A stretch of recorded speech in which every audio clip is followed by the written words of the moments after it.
hopefully at the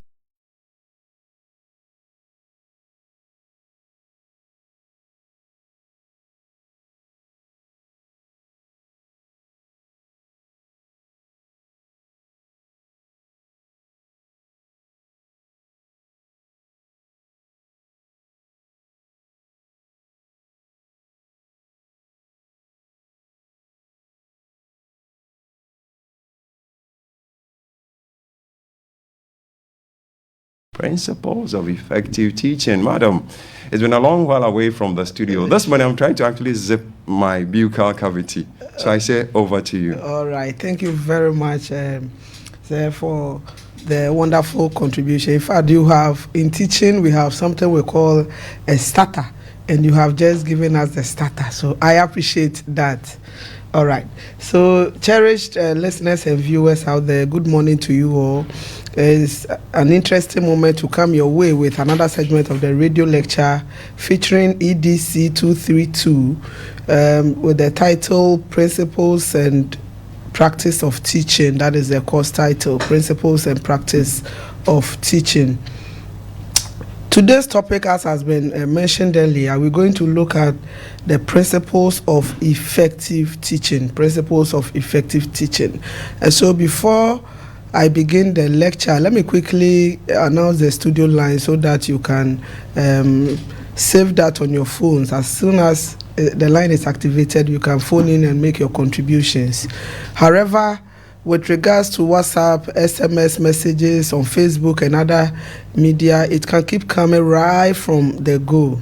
All right, so the line is 0503 923158. 0503 923158. We are streaming live on Facebook and the university website via www.uew.edu.gh. Thank you.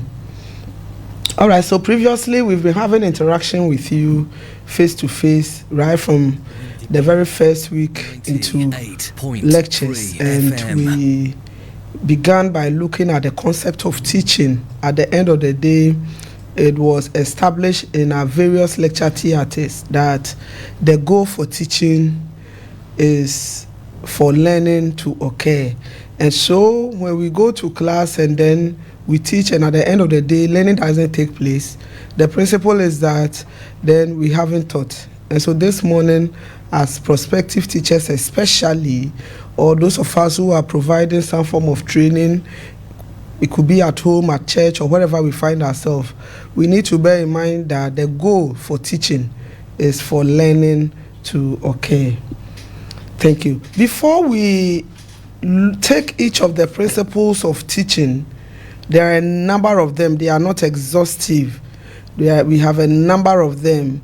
Let's quickly look at what effective teaching is, because before we can establish that there are principles that guide effective teaching, we need to know what this effective teaching is. Then we'll look at the principles that guide it. And so defining what effective teaching is, sometimes it can be challenging. If you remember, during our face-to-face, in our various lecture theatres, we look at the various categories of good teachers. We looked at the qualities of good teachers. Some of the qualities could be professional in nature, personal in nature, academic in nature, leadership in nature. And so coming out with what constitutes effective teaching by way of trying to define it, sometimes it is very challenging. It is challenging because there are a number of issues that comes together to constitute what we term effective teaching. So we would say that it is multifaceted in nature. It involves various strategies that the teacher will employ, various skills, and sometimes we need to make reference to or acknowledge contextual issues. We know that the schools we have in this country, there are many. In terms of the categorization, we have categorized category A schools, B schools, C schools here and there.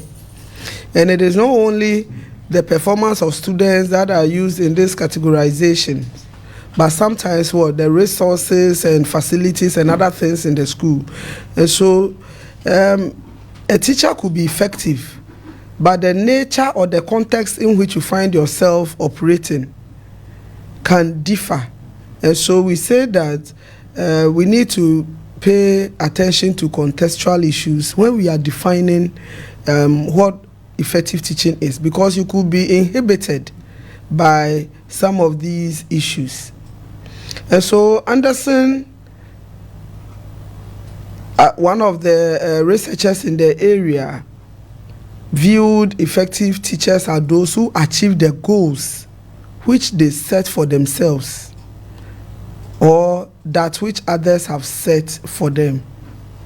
Yes, I believe as students we have goals for ourselves, and we shouldn't forget that at the end of the day, the nation is also looking up to us. And so there are goals that have been set for us to achieve.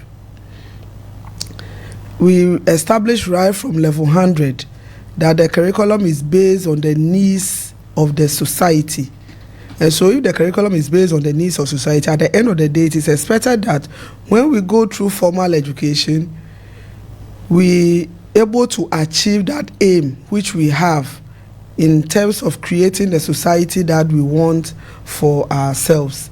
And so effective teachers are those who achieve their goals. Of course, the profession that we are being trained in, there are goals. You may agree or disagree with them, but there are code of conduct and that guides the teaching profession.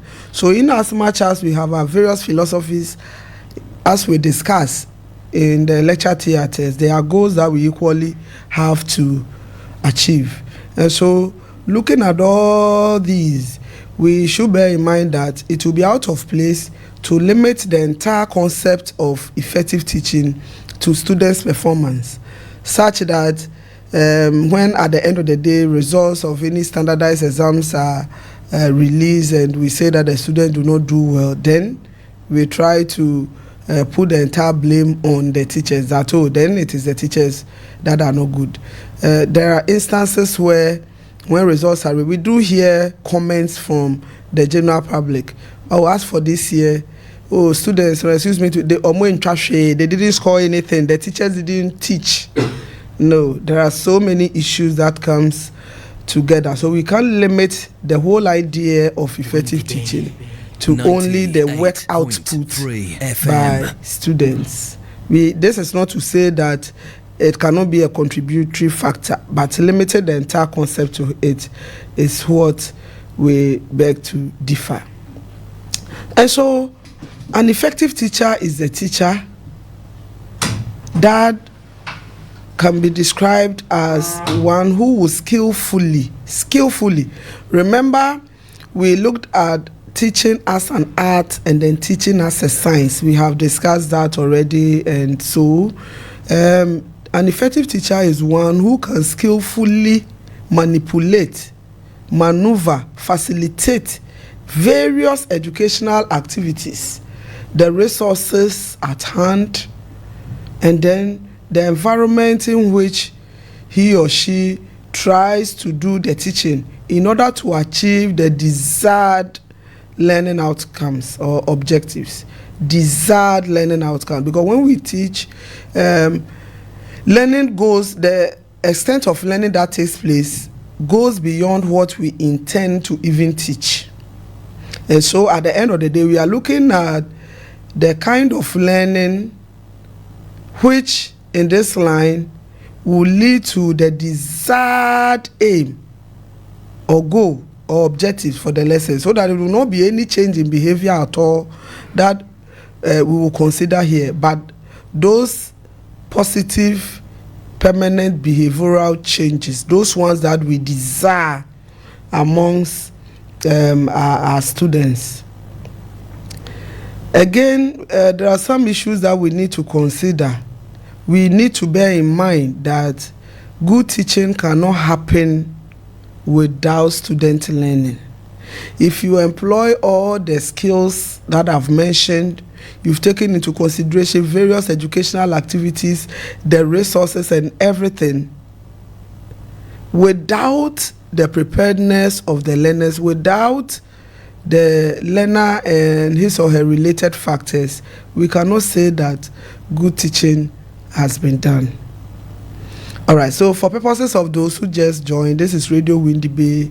We're having a lecture on EDC 232, Principles and Practice of Teaching. Today's topic is on the principles of effective teaching. And I began the whole concept by looking at what effective teaching is, who is an effective teacher, before we zoom into the principles that we can follow. And so let's look at certain scenarios or situations under which teaching can be said to be effective. We have mentioned a number of contextual issues that we need to bear in mind, amongst others. And so let's consider some of the circumstances that we can say that effective teaching is occurring. So first of all, the teacher employs appropriate teaching methods and teaching learning materials or resources. We are looking at timely use. In one of the circumstances, when the teacher employs the appropriate methods, techniques, strategies, etc. of teaching, in addition to making use of teaching learning materials or resources, these are the aids that guide the delivery of the content. And so we can see it as a vehicle through which the content is delivered for easy understanding of our learners. That is the TLMs or the TLRs. Timely use of them. When we see this, we can say that effective teaching is likely to occur. Again, when the learner plays active role in the teaching and learning process, we can say that effective teaching is likely to occur.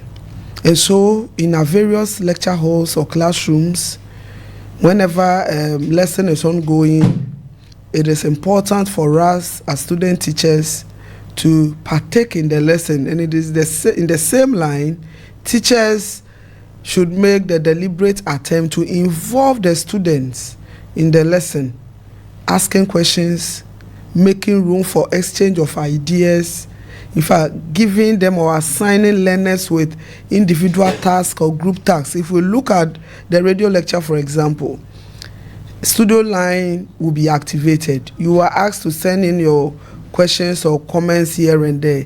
This act is to involve you in this, in the radio lecture.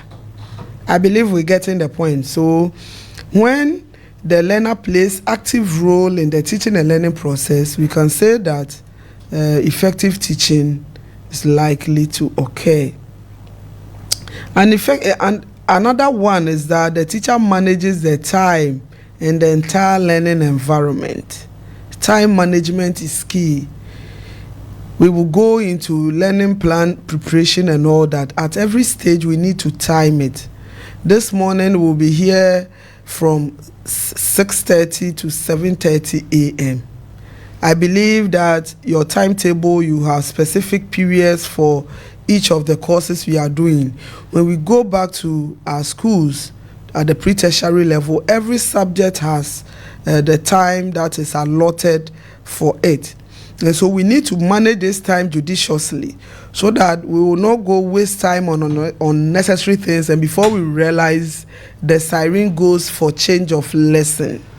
We need to manage time. A teacher who is able to manage time very well in the learning environment, we say that effective teaching would occur. When it comes to issues related to appropriate assessment and evaluation procedures, you need to assess the students to measure the extent of learning, whether they are understanding the concept, where you need to do remediation here and there, and all that. And so it is important that once we're talking about effective teaching, issues related to appropriate assessment and evaluation procedures are given the necessary consideration. In level 300, you read the course assessment, measurement, and evaluation in details. And all these are meant to enable us do effective teaching on the field. Of course, when the set lesson objectives are achieved, we can equally say that effective teaching has occurred. Thank you very much. Now we going to look at the principles of effective teaching. The principles of effective teaching. Those who just joined us, this is Radio Windy Bay, and the radio lecture is on the topic Principles of Effective Teaching. The studio line remains 0503 923158.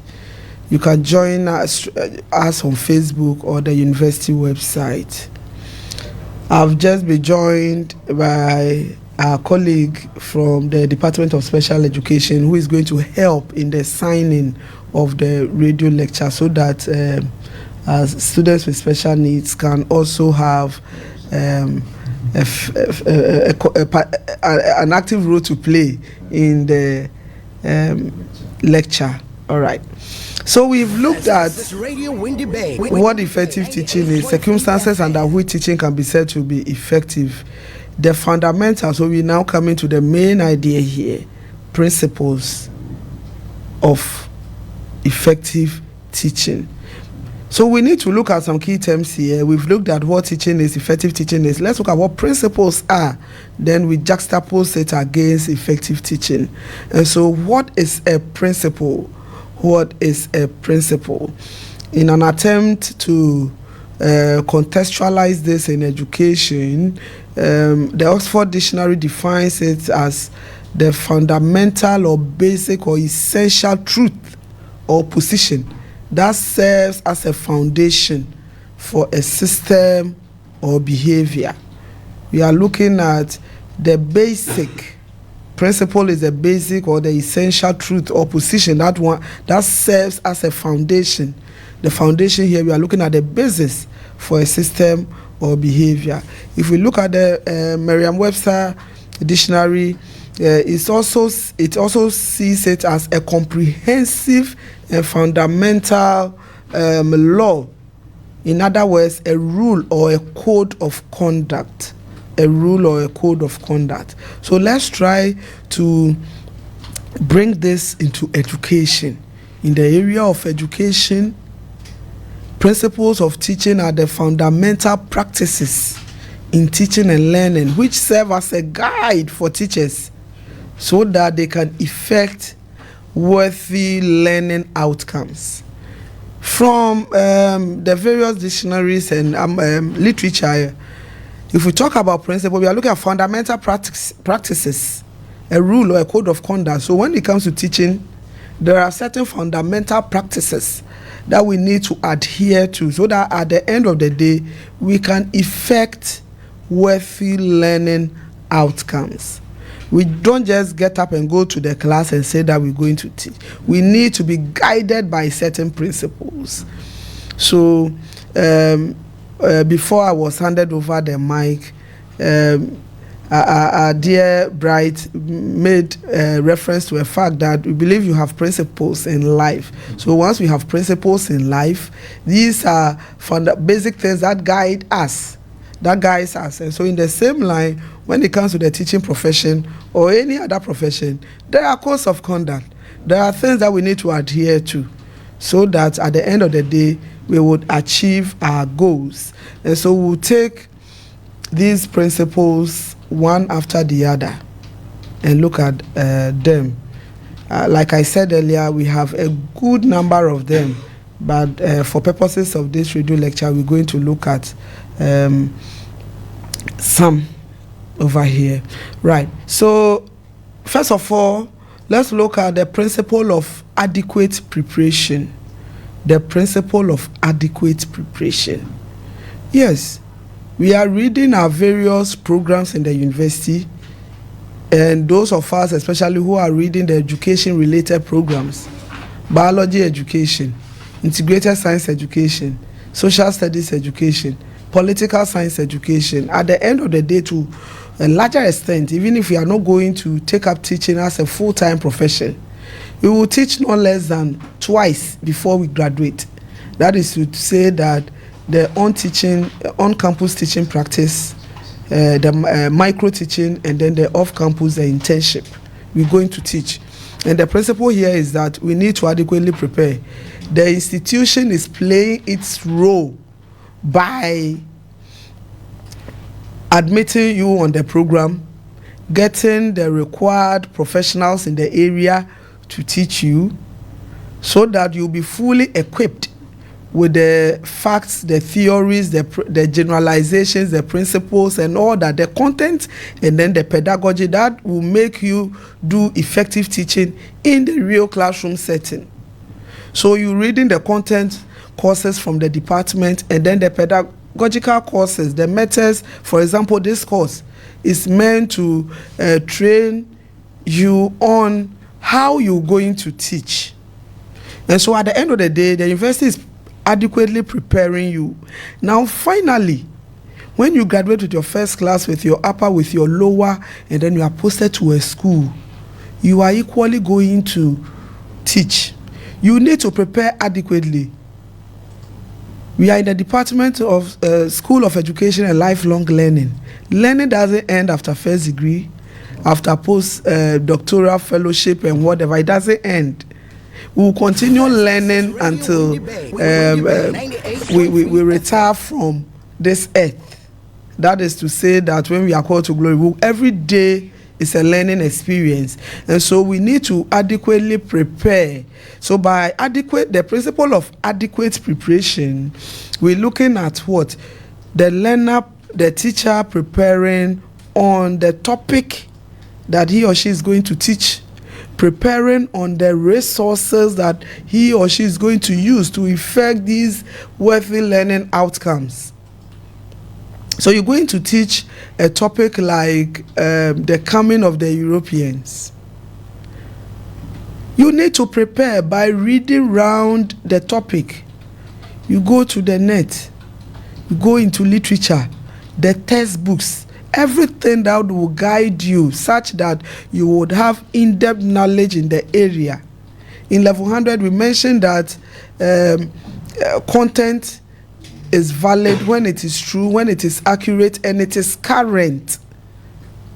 And so it means that we have to always revise, learn, so that as far as our knowledge in the various subject areas are concerned, our knowledge will be current on them. Things keep changing, innovations day in, day out.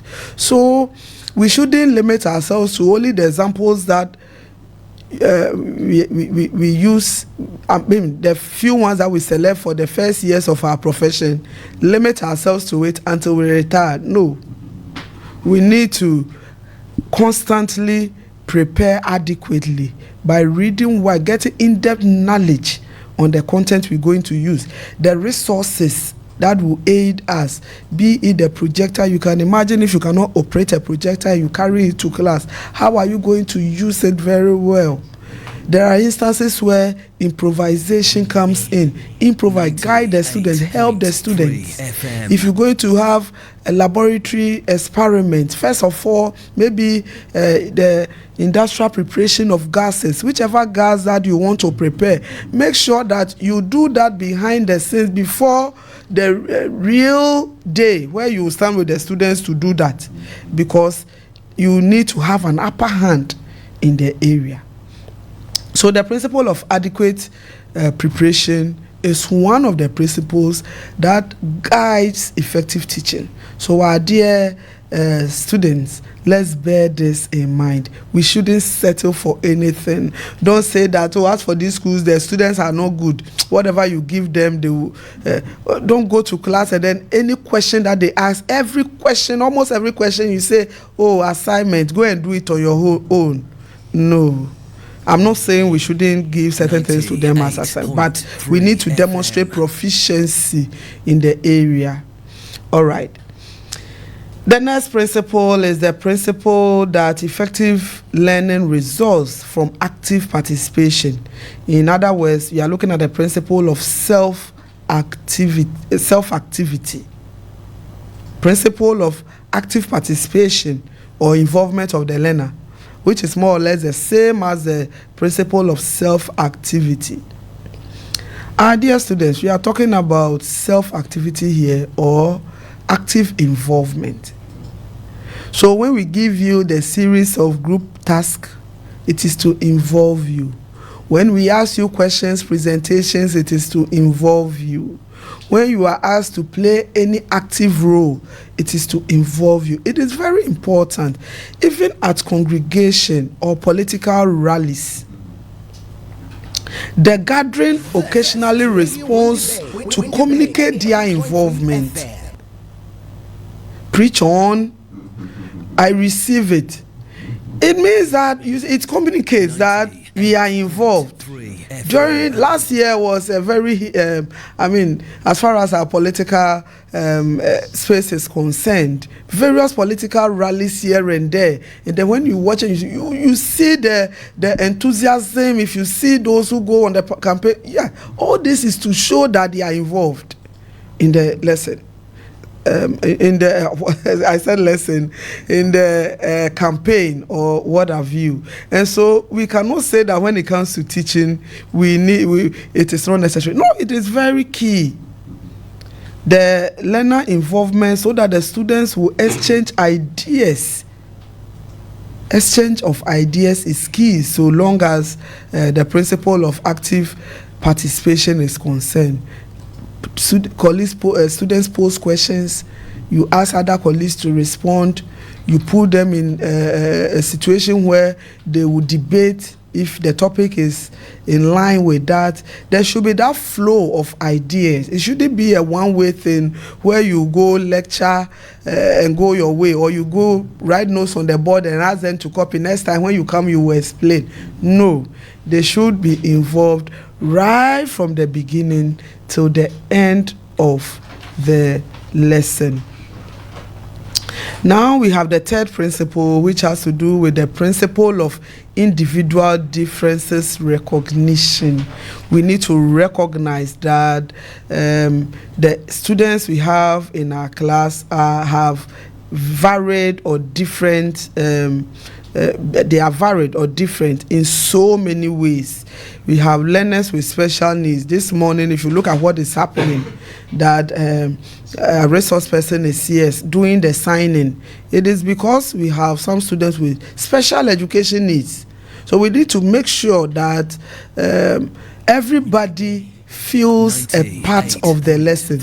Here, when it comes to teaching, you see, one thing I keep telling my students is that it's not about what the majority says. We are not casting vote here to say that 50% plus 1. Every learner counts. So if you have 100 students in class and 99, let me say, they have, when it comes to special education needs like visually impaired or hearing impaired, so we should say that once the majority can see and they can write, so we shouldn't. No, every learner, that 100 person needs to be fully catered for. His or her needs to be fully met in order to be recognized in the lesson. So we need to acknowledge the presence of this. So inclusive strategies. The teacher must employ inclusive strategies in the teaching, throughout the teaching and learning process. Apart from these, we have other students. In fact, the students that we all have different social, emotional, intellectual, and etc. needs. We shouldn't assume that because we are teaching the same class, JHS1, so they all have the same social needs, the same economic needs, the same intellectual needs. No. We have learners of different abilities. We need to acknowledge the presence of all these types or categories of learners in the classroom. All right. Those who just joined us, the radio lecture is still on the principles of effective teaching. We have just had a discussion on the first three: the principle of adequate preparation, principle of self-activity, the principle of individual differences. Now let's look at the principle of variety. The principle of variety. Here we need to vary our teaching methods. Very soon we will go into what teaching methods are, and so we have basically two main approaches. Either the lesson is teacher-centered or learner-centered. Under each of these, we have a number of techniques that we can employ. And so it is important that we vary them always. You shouldn't go to your class and it is always debate. You go any topic which does not lend itself to debate, you say debate. No, we need to vary them from time to time. Other than that, the class will become a monotonous class. Always is the same thing. The learners will lose interest. So we must vary our teaching methods, vary our teaching learning materials or resources, even our reinforcement strategies that will make our students learn, the motivation here and there. We must vary them. So the fourth principle of variety: varying our teaching methods, varying our teaching learning materials, our reinforcement strategies. I keep saying that as teachers, we should be full of surprises. Our students shouldn't be able to predict us on daily basis. You see, we need to be full of always something new. We need to present new things to our students. All right. Then we have the principle of logic or orderliness, i.e. sequencing and continuity. Sequencing the teaching and learning process, and then continuing. This is to say that in the content and then the learning experiences needs to be ordered. If we talk about orderliness, usually it is in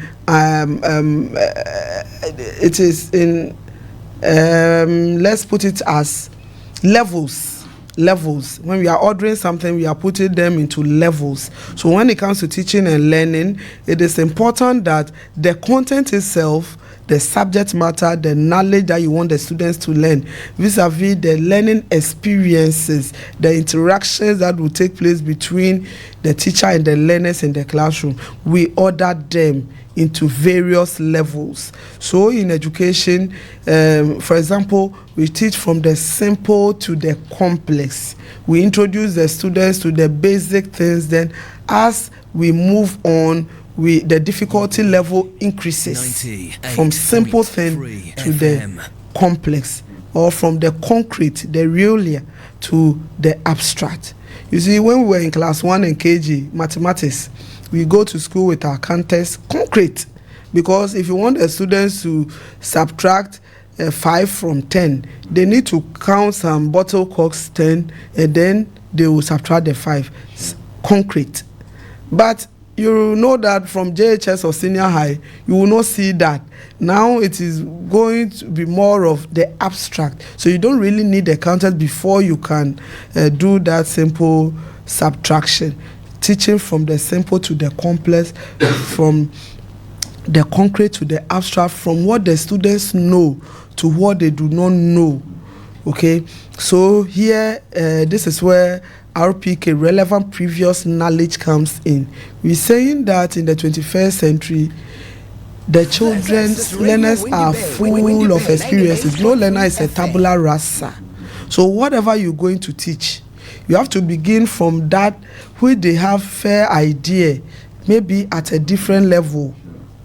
Then you build on it from there. Sometimes it's not even about what they have been previously taught in a lesson or a class, but what is happening around them in the social environment. For example, you're going to teach about the rites of passage or festivals. And you realize that this rites of passage, maybe puberty rites amongst selected ethnic groups, it's not all the ethnic groups that are fairly represented. In the same line, if we look at the celebration of our indigenous festivals, it is not all the indigenous festivals that have been captured in the curriculum. A few of them have been captured. And so if you find yourself teaching in a context where the festival that is celebrated by the people over there, it is not in the curriculum, you can begin by asking them series of experiences around how they celebrate theirs. Then after that, you connect it to that which is in the curriculum. By so doing, you are teaching from what they know to what they do not know. It is important for us to bear this in mind. And so the content and the learning experience, we need to follow or make use of orderliness and then continuity, sequencing them and then continuing them as we move from one level to the other. The seventh principle or the sixth principle that we'll look at here is the principle of review or recapitulation. Review, REVIEW, or recapitulation, RECAPITULATION. We have the principle of review or recapitulation. What does this relate to? During teaching and learning sessions, we need to intermittently review students' knowledge. You don't have to go, if you have 2 hours, you go and talk until you are in the dire seconds or few minutes to end of the lesson before you ask them whether they understand. Intermittently, we need to review the students' knowledge. So usually, before we even introduce the lesson, we try to find out the previous knowledge of the students. Review. As the lesson unfolds, objective 1, you try to explain a concept to them. After that, you review by asking a few ones in order to measure the extent to which they are understanding or following the lesson. So intermittently, it is important for us to review. And then the most important thing, at the end of the lesson, when the lesson is almost coming to an end, it is important to recap. Recap at the end of the lesson to check the total understanding of the students. There are some of us, it has happened to me, and I'm sure some of you too might have experienced that. Throughout the lesson, you may not understand, but when the teacher gets to the recap, where they are summarizing the lesson and putting everything together, one word or a sentence that we will say will now give a full understanding of the lesson to you. So it is important that when we manage our time very well, we recap the entire lesson before we close the lesson. So the principle of review or recapitulation. At this juncture, we would activate the phone lines so that you can phone in and make your contributions whilst we continue with the rest. So the phone line remains 0503 923158. You can keep your questions and comments coming. 0503 923158. The topic is on the principles of effective teaching. So whilst we wait for your messages and your phone calls, we'll move on to the next principle. We have the principle of understanding.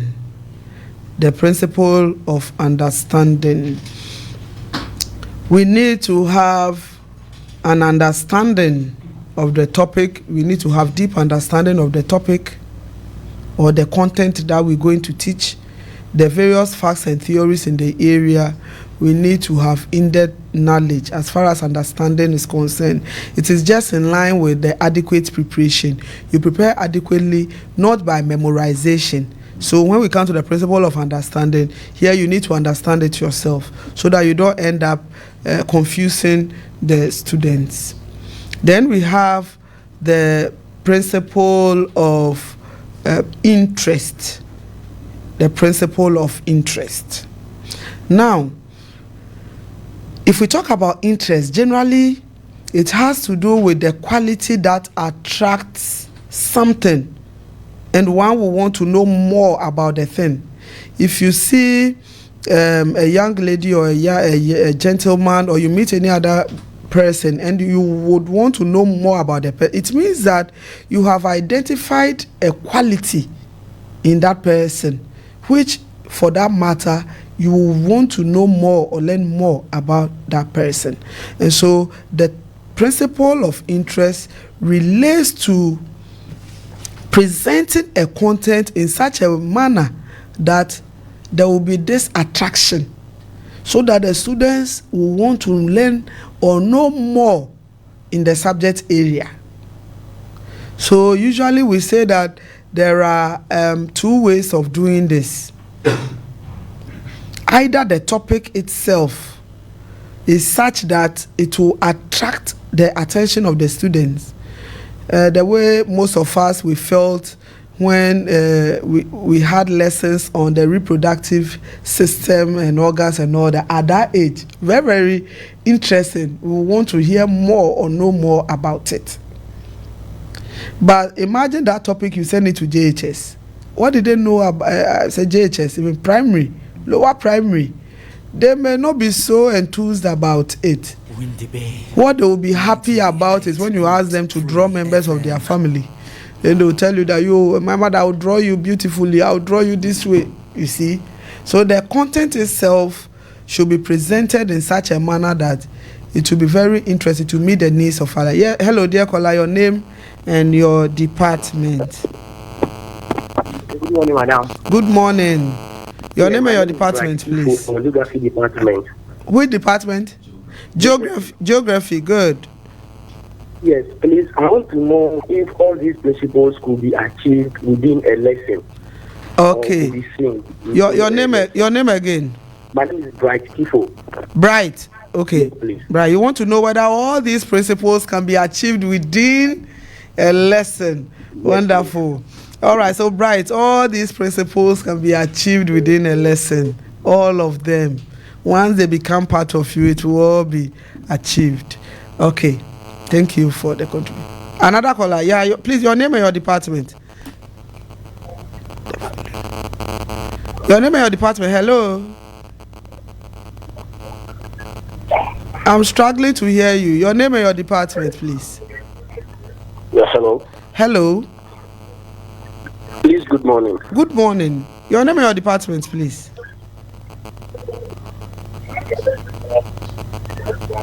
Can you reposition yourself? I'm struggling to hear you. Sir. Yeah, speak louder a bit. Okay, so my name is Asidu Collins, and then I am talking from the political science department. Political science. Okay, yes. Collins. Yes, let's go. Should I proceed? Yes, please, proceed. Okay. I have been watching and listening to what Dr. Peter Esson just said, and looking at the outline of a profession. I think teaching is a profession in Ghana. Sure. Yeah. So looking at the outlines, he made mention of code of ethics. Yes. And then trust. He also made mention of trust and various groups in the profession. And like you see, every profession in this country have code of ethics. Likewise, the teaching profession too. Okay.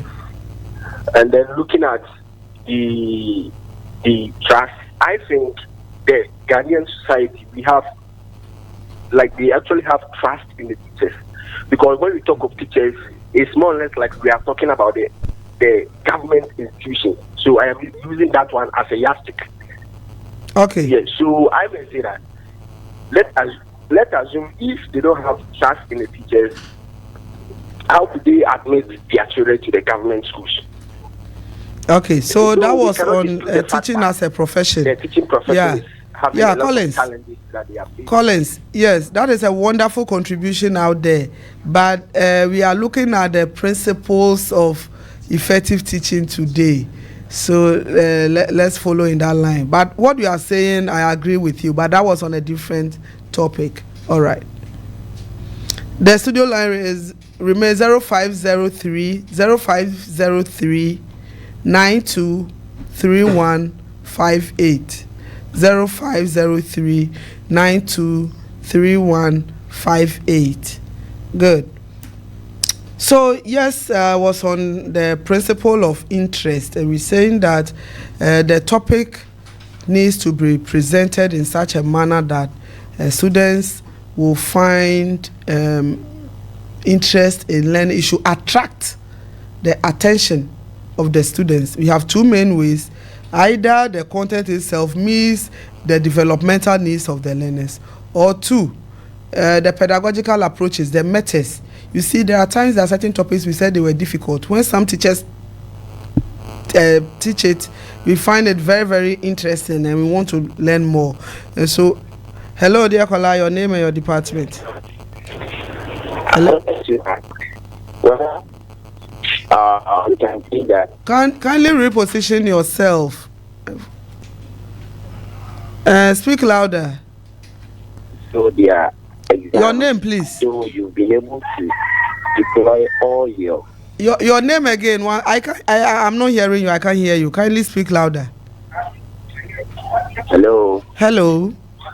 Yeah. Good morning, madam. Good morning. Your name and your department, please. Someone from the Integrated Science Education Department. All right. Someone from Integrated Science. Okay. My question is to ask that if all your teaching principles have been successfully deployed as intended, and yet your students fail their exam, can we say that teaching hasn't been effective or not? Okay. We have another color. No. Okay. So someone wants to find out if you adhere to all these principles, and yet students write the exams and they fail. Does it mean that teaching hasn't taken place? Somewhere we looked at the circumstances under which teaching is said to be effective. We need to bear in mind that we are not teaching for passing of examination sake. Do your part. You adhere to these principles, and at the end of the day, effective learning will come. We shouldn't forget that the exams only exams has its own related issues. There are other factors that might have influenced the student not passing the exams, which may not necessarily be related to the lesson itself. We teach a lot, but it is not all that we examine on. So there are other factors that can contribute to that. All right. Yes, your name and your department. Hello.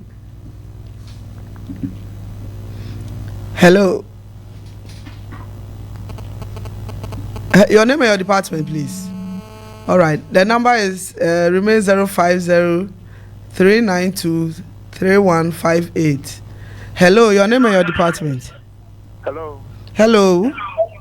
Yeah. My name is Edwin. I'm from Geography Department. Godwin from Geography. Edwin for Geography Department. Edwin from Geography Department. Okay. Yeah, please, madam, I want to find out something about the principle of variety. Okay. Am I to vary the methods during a particular lesson, or I should, anytime I want to deliver a lesson, I shouldn't stick to one? Okay. And how do I determine which method is good for which particular or what I want to teach? Okay. How do I determine the method? Okay, so Edwin wants to find out how he can vary his methods. Is it within the lesson and all that? Yes, this one we are exposing ourselves to the general methods and the general methods of teaching. But in your various departments, as Department of Geography Education, you will be introduced to the various methods you can use to teach the topics in the geography curriculum. However, you can use in an attempt to achieve a single objective. You see, it is not all the learners who will learn best through your debate or through the demonstration.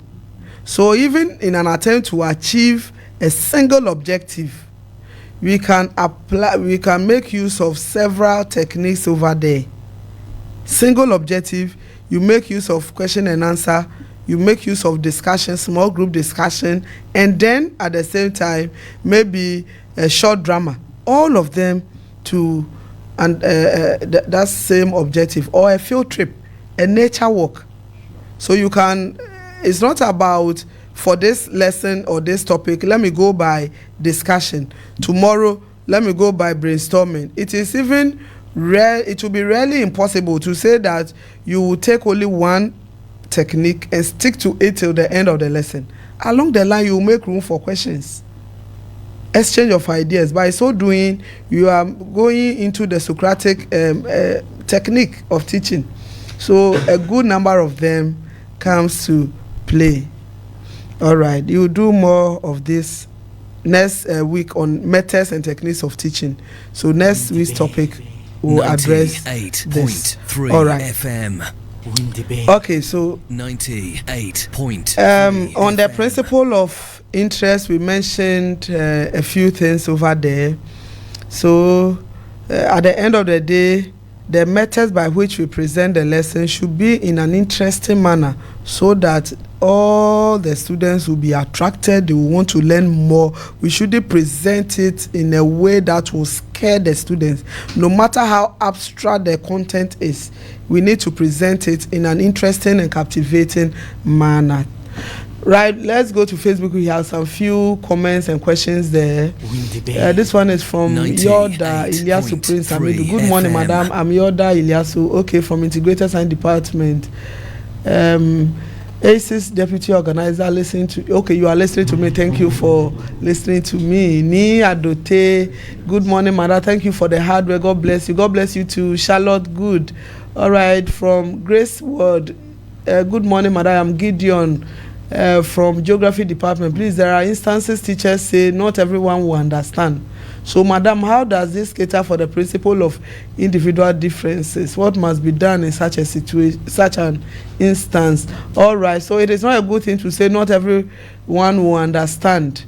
No matter how the teaching and learning goes, everybody needs to understand. What we usually hear is not everybody that can further in, let's say, maths or science or this. So we need to identify the areas of of the students. Of course, the fact that you may not advance in mathematics doesn't mean that you should fail in mathematics. Maybe that is not where your passion is. So that is what they try to say. Edu Samuel, massive submission and enlightening. Samuel Edu, Integrated Science. Thank you, Samuel Edu. This one is from Godor Wisdom. Good morning, madam. Please, if at the end of your lesson, out of 45 learners, only one understands the concept, can you conclude that the teaching is effective? From Wisdom, Integrated Science. Everybody needs to understand. The goal for teaching is for every learner to understand. Gabriel Gota. Good morning, madam. Gabriel Kwame Gota, Integrated Science Department. Madam, there are instances where all these principles will be deployed, but at the end, people still fail. I think there was a caller on this, and I addressed it, that there are other factors that contribute to that. So we can't say because they fail, so effective teaching. We are not limiting the concept of effective teaching to passing of examinations. No. I think Ilyasu, this has been said. Yoda, I would like to know if you teach an entire student and only one student was able to understand what you taught. Does it mean, I think this has been said already. There's one up there. I skipped and went to the second one. Yes, Gabriel Gota or Madam, there are instances where I think this has been. So let's move on to the next. Good morning, Miss Oga. This is Samuel Ankuma Ejako from Integrated Science. Faraday, yo, thank you for the shout out. Listening to you live, Ejako Samuel, thank you. Jagiri Faraday, God bless you, madam, for your good work. Hypers Department, thank you. You're also blessed. Kindly like. All right, thank you all. Our Facebook. Audience, we appreciate your time, your energy, and everything. All right, so soon.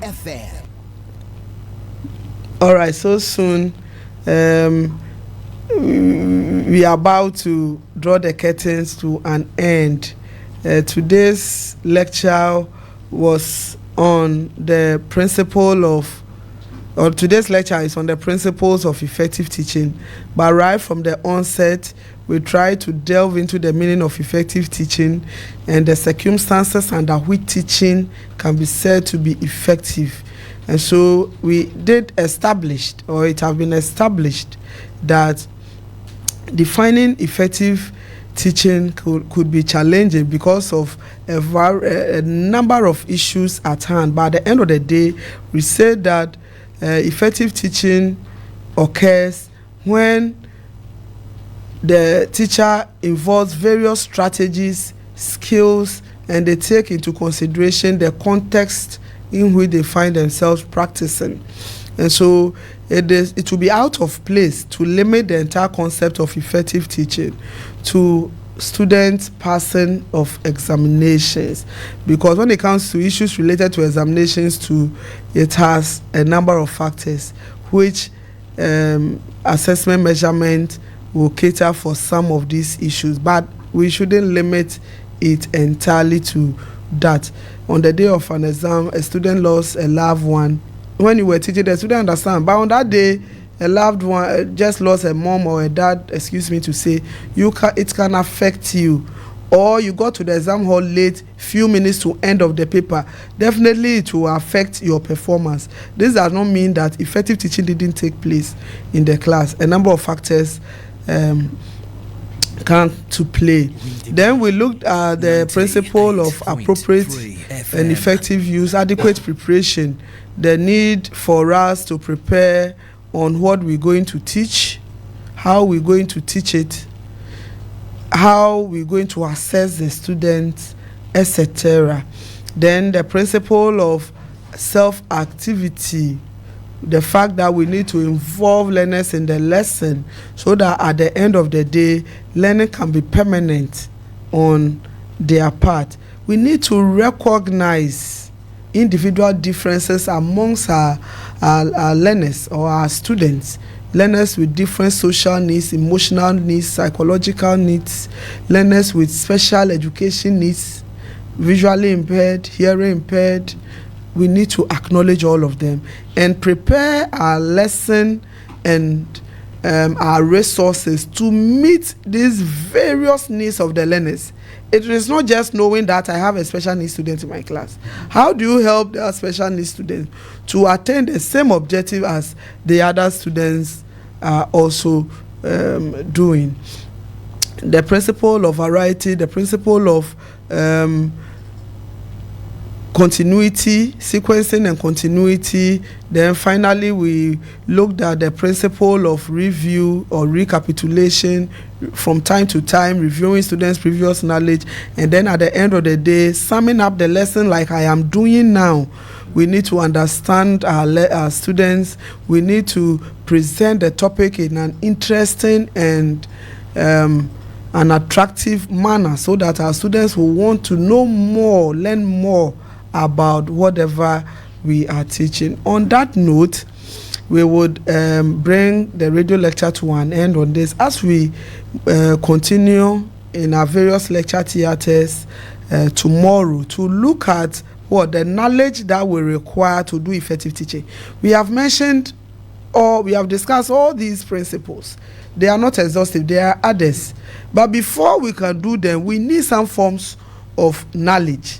So God's willing, tomorrow we'll look at the knowledge that we require to do these, to do the effective teaching, bearing in mind these principles. So thank you very much, the technical team, for the assistance you have given our resource person from the special education department. I acknowledge you. Our dear callers and our Facebook audience, those who stream live on the university website, Radio Windy Bay, they are committed listeners. We acknowledge your contribution this morning. Thank you and have a good morning.